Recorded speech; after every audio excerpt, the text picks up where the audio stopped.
नमस्कार विद्यार्थी मित्रों, श्री अस्तेश्वर साइंस स्कूल आशीर्वाद क्लासेस फॉर साइंस धोरण 12 भौतिक विज्ञान प्रकरण 1 उदाहरण 1.4 જે સામે આપેલ છે। રકમમાં શું આપેલું છે કે બે બિંદુવત વિદ્યુતભારો વચ્ચેના એક કયું બળ સ્થિતિ વિદ્યુતીય બળ એટલે આને આપણે કુલંબીય બળ કહી શકીએ છીએ માટેનો કુલમનો નિયમ અને બે સ્થિર બિંદુઓ દળો વચ્ચેનો ગુરુત્વાકર્ષણનો નિયમ એ બંનેનો આધાર સ્થિત વિદ્યુત બળનો આધાર વિદ્યુતભાર છે અને ગુરુત્વાકર્ષણ બળનો આધાર દળ છે અને એ બંને અંતરના વર્ગના વ્યસ્ત પ્રમાણમાં છે।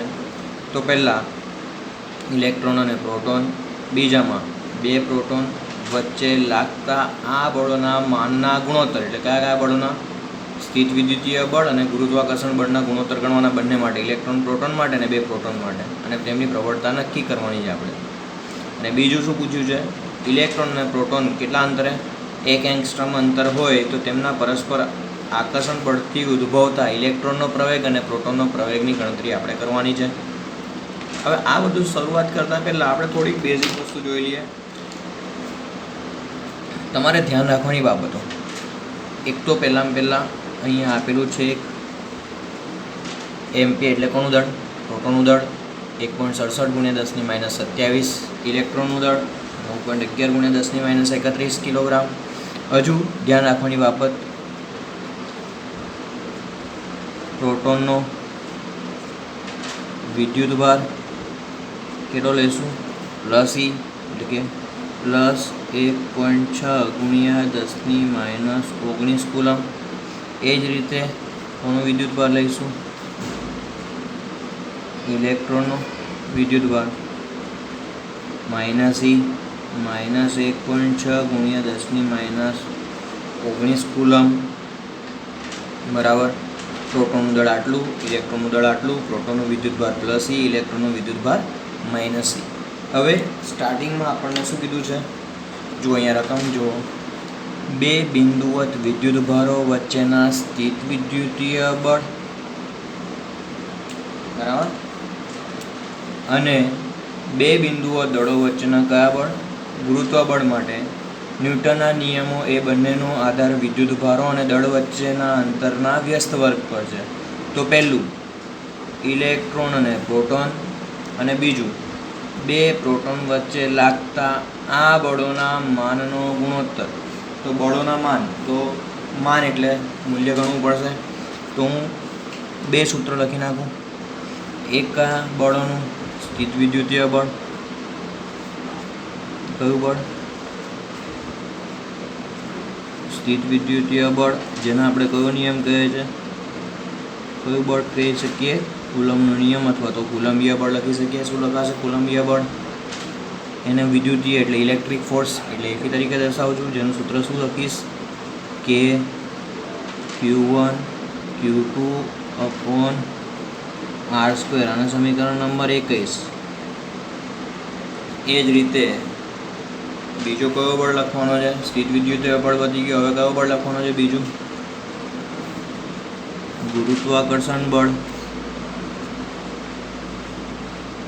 ચલો, સ્થિત વિદ્યુતીય બળ કોના કારણે ઉદ્ભવે, વિદ્યુતભાર, અને ગુરુત્વાકર્ષણ બળ કોના કારણે ઉદ્ભવે, દળના કારણે।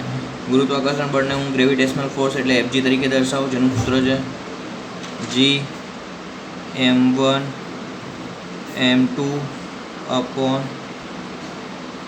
R², જ્યાં હજુ બે કિંમતો જે ધ્યાન રાખવાની છે કે એની કિંમત 9 × 10⁹ અને જેની કિંમત આપણને બધાને ખ્યાલ છે 6.67 × 10⁻11 લેવી। ફરીથી ધ્યાન રાખજો, એમપી એટલે પ્રોટોનનું દળ કેટલું 1.67 × 10⁻27, ઇલેક્ટ્રોનનું દળ કેટલું 9.11 × 10⁻31, પ્રોટોનનો વિદ્યુતભાર +Eની કિંમત 1.6 × 10⁻19, ઇલેક્ટ્રોનનો વિદ્યુતભાર -E, એની કિંમત કેટલી 6 × 10⁻19। સ્થિત વિદ્યુતીય બળનું સૂત્ર અહીંયા આપેલું છે એ પ્રમાણે સ્થિત વિદ્યુતીય બળનું સૂત્ર K Q1 Q2 / R², ગુરુત્વાકર્ષણ બળનું સૂત્ર કેટલું Gm1 m2 / R², જ્યાં K કેટલા 9 × 10⁻9, G કેટલા 6.67 × 10⁻11। હવે આગળ વધીએ. શું કીધું છે તમને કે પહેલો વિભાગ કે પહેલામાં પહેલો ભાગ ઇલેક્ટ્રોન અને પ્રોટોન અને બીજામાં બે પ્રોટોન વચ્ચે લાગતા આ બળોના માનનો ગુણોત્તર. ચલો આ બળોના માનનો ગુણોત્તર એટલે Fe/Fg. માન એટલે એનું મૂલ્ય, એટલે આ માઇનસ તો ચિહ્નની કંઈ વાત નહીં કરવાની એટલે પ્લસ જ કરશું. ચલો પહેલાં કોના માનની ગુણોત્તર ગણવાનો છે? પહેલાંની વાત કરીએ એ વિભાગના અંદર પહેલો.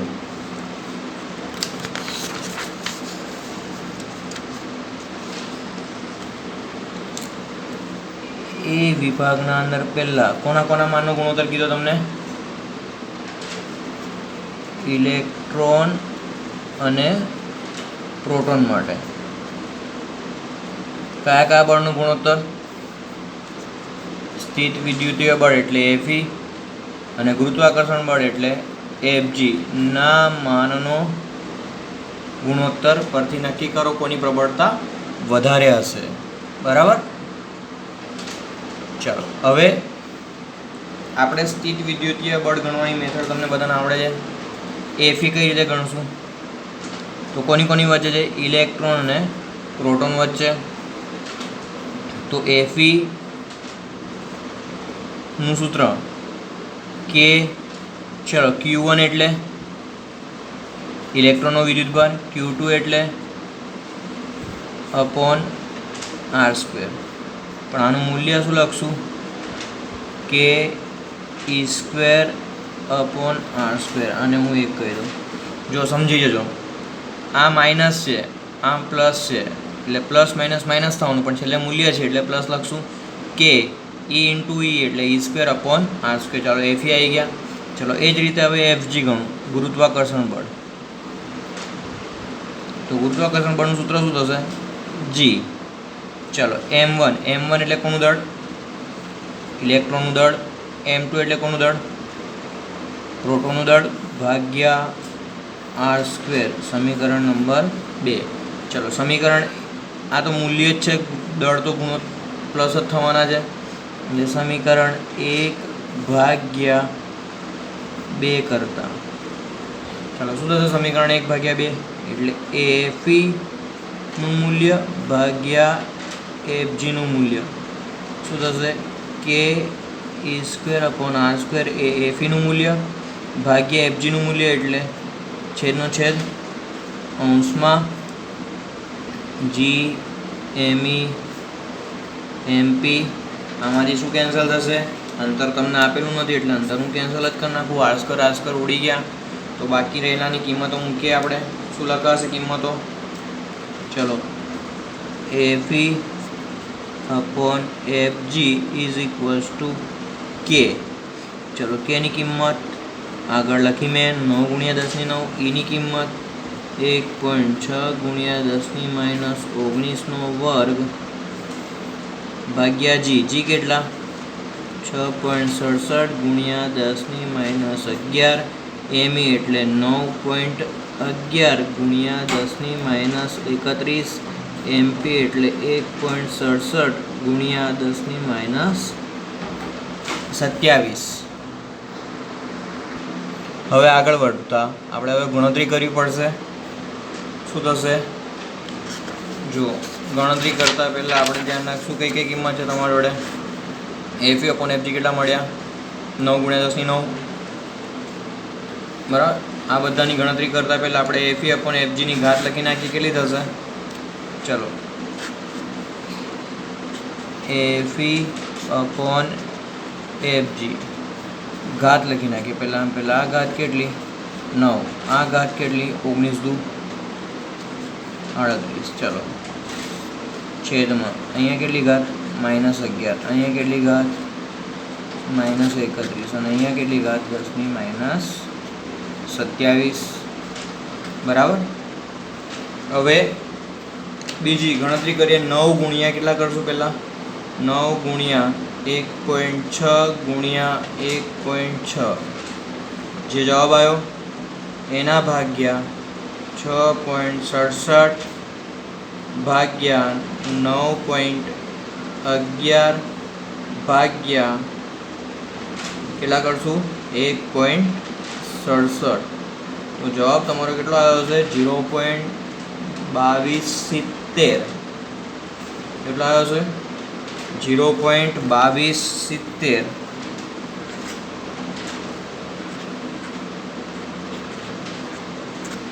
કેટલો 0.2270 બરાબર। હવે ઘાતોની ગણતરી કરીએ આપણે। ઘાતોની ગણતરી કઈ રીતે કરશું? જો FE upon FG is equals to 0.2270 ગુણ્યા 10 ની ઘાત ગણશું। તો ઘાત કઈ રીતે ગણશું? તો આ જે છેદની છે ઉપર લઈ જઈએ તો પ્લસ થવાના, એટલે કેટલા થશે 27 વત્તા 31 વત્તા 11 ઓછા 38 વત્તા 9 એટલે કેટલી થવાની ટોટલ 40 ઘાત થશે। એટલે 0.2270 ગુણ્યા 10 ની કેટલી ઘાત 40 ઘાત થશે બરાબર।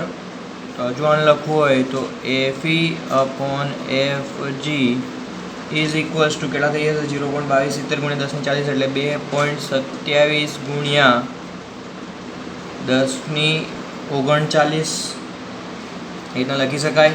એટલે આના પરથી શું કહી શકાય કે FE upon FG is greater than 0 કરતાં મોટી જ કિંમત છે, એટલે શું કહી શકાય કે FE ગ્રેટર દેન FG। એટલે કયું બળનું મૂલ્ય વધારે હશે? વિદ્યુતીય બળ કોના કરતાં વધારે હશે? ગુરુત્વાકર્ષણ બળ કરતાં વધારે હશે। ઓકે, એ જ રીતે હવે તમારે બીજા કિસ્સામાં શું પૂછ્યું છે? પહેલાનો જ બીજો ભાગ શું પૂછ્યું છે તમને? પહેલાના જ બીજા ભાગમાં પહેલાં કોની વચ્ચે ગણતરી કરતા હતા? ઇલેક્ટ્રોન અને પ્રોટોન। હવે કયા વચ્ચેની ગણતરી કરશું? બે પ્રોટોન વચ્ચે લાગતા બળોના માનનો ગુણોત્તર। ચલો, કોના વચ્ચે? બે પ્રોટોન વચ્ચે લાગતા બળોના માન। ચલો, કઈ રીતે ગણતરી કરશું? ફરી પાછા બે પ્રોટોનની વાત કરીએ એટલે પહેલામાં ઇલેક્ટ્રોન અને પ્રોટોન હતું અને એમાં બે પ્રોટોન છે। ચલો, Feનું સૂત્ર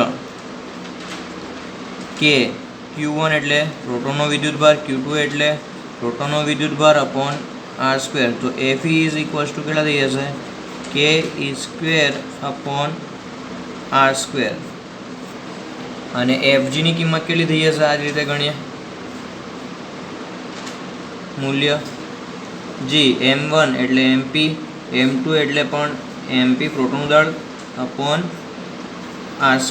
ચાલો હવે ફરી પાછા અને સમીકરણ નંબર 3 અને અહીંયા 4 સમીકરણ 3/4 કરો।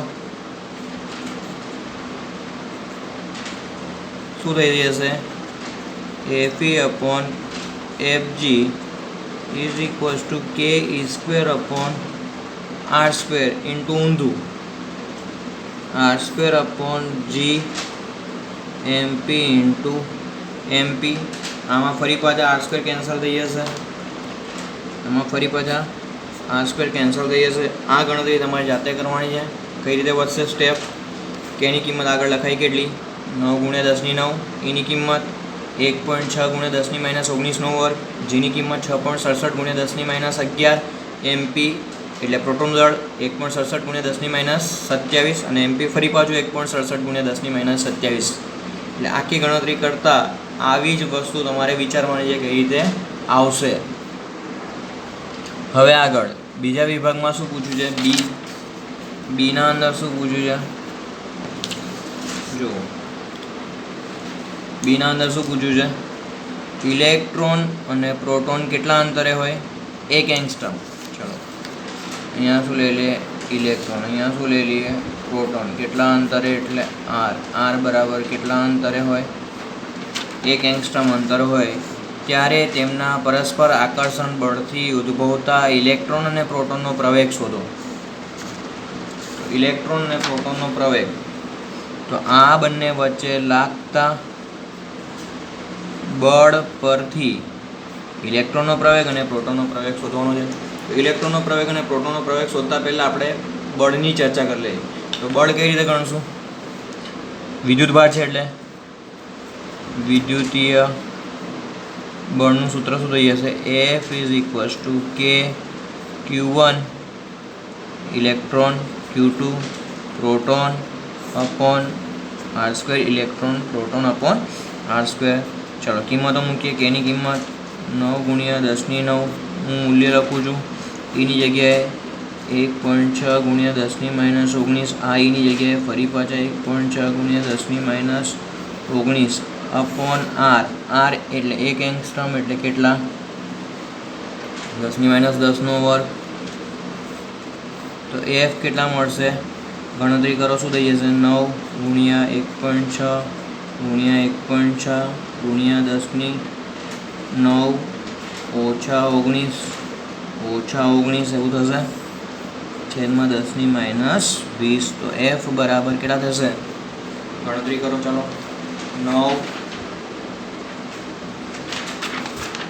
9 ગુણ્યા કેટલા થશે? 9 ગુણ્યા 1.6 ગુણ્યા 1.6 કેટલા થઈ જશે? 23.04. કેટલા? 23.04 ગુણ્યા 10⁻9 ઓછા 38 વત્તા 20. તો એ બરાબર કેટલા થઈ જશે? 23.04 ગુણ્યા 10⁻20 ને 9 29 ઓછા 38 એટલે -9 થઈ જશે. ખ્યાલ આવે છે કે નહીં? કેટલા થશે? -9 અને બળનો એકમ ન્યૂટન. હવે આના પરથી તમારે બે વસ્તુ ગણવાનું છે.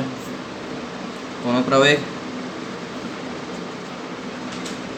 ઇલેક્ટ્રોનનો પ્રવેગ અને બીજું પ્રોટોનનો પ્રવેગ. કોના પ્રવેગની ગણતરી કરવાની છે? ઇલેક્ટ્રોનનો પ્રવેગ અને પ્રોટોનનો. તો ઇલેક્ટ્રોન અને પ્રોટોનના પ્રવેગની ગણતરી કરવા માટે આપણે અહીંયા દેખી લઈએ. જુઓ F કેટલા મળ્યા તમને? ચલો પહેલાં કોનો પ્રવેગ ગણું? ઇલેક્ટ્રોનનો પ્રવેગ. કઈ રીતે ગણતરી કરશું? ચાલો F કેટલા મળ્યા?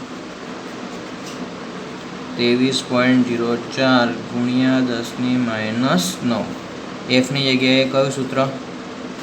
ma. ખબર છે ન્યૂટનના ગતિનો બીજો નિયમ. 23.04 ગુણ્યા 10⁻9. ma. એમની જગ્યાએ કોનું દળ? ઇલેક્ટ્રોન. તો અહીંયા એ થઈ જશે. તો A બરાબર કેટલા? 23.04 ગુણ્યા 10⁻9 ભાગ્યા ઇલેક્ટ્રોનનું દળ કરી નાખવાનું. તો ઇલેક્ટ્રોનનું દળ આગળ લખાવ્યું તમને. કેટલું છે?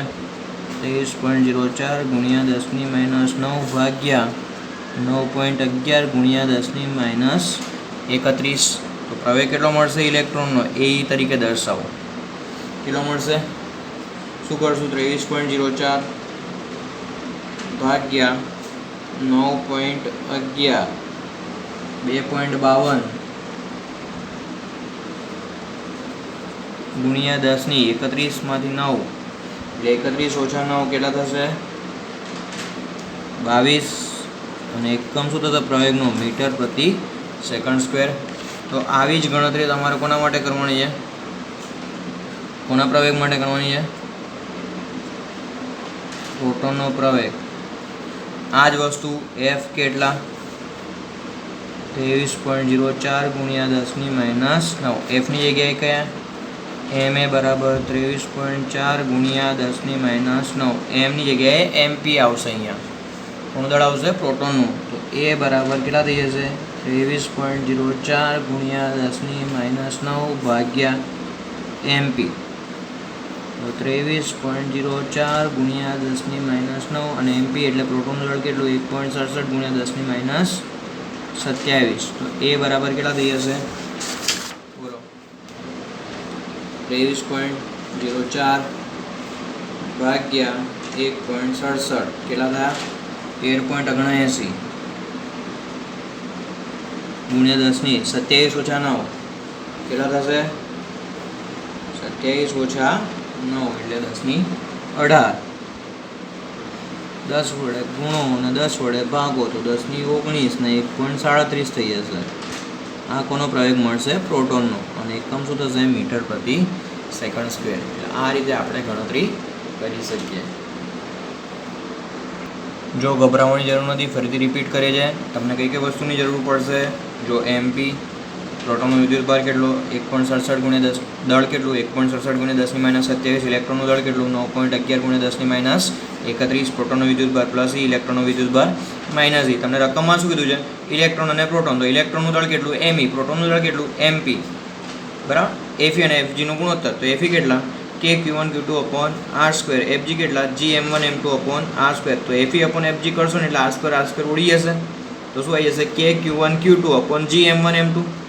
તો Q1 એટલે કોનો વિદ્યુતભાર? ઇલેક્ટ્રોનનો. Q2 એટલે પ્રોટોનનો.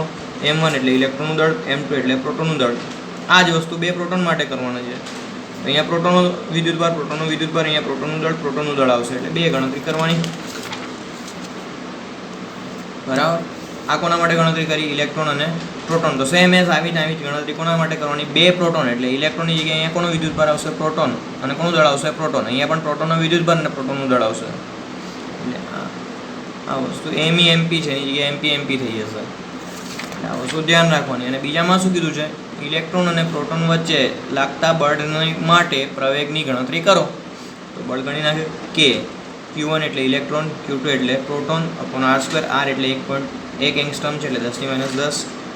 આ બળ મેળવી નાખ્યું. આ બળમાંથી ઇલેક્ટ્રોનનો પ્રવેગ મળશે તમને, અને કોનો પ્રવેગ મળશે? પ્રોટોનનો. તો એફની જગ્યાએ mm મૂકો, અને એફની જગ્યાએ અહીંયા mm મૂકો. m એટલે ઇલેક્ટ્રોનના દળ વડે ભાગો, અને અહીંયા m એટલે પ્રોટોનના દળ વડે ભાગો, તો ઇલેક્ટ્રોન અને પ્રોટોનનો તમને પ્રવેગ મળશે. એટલે આટલી વસ્તુ ધ્યાન રાખવાની. Thank you.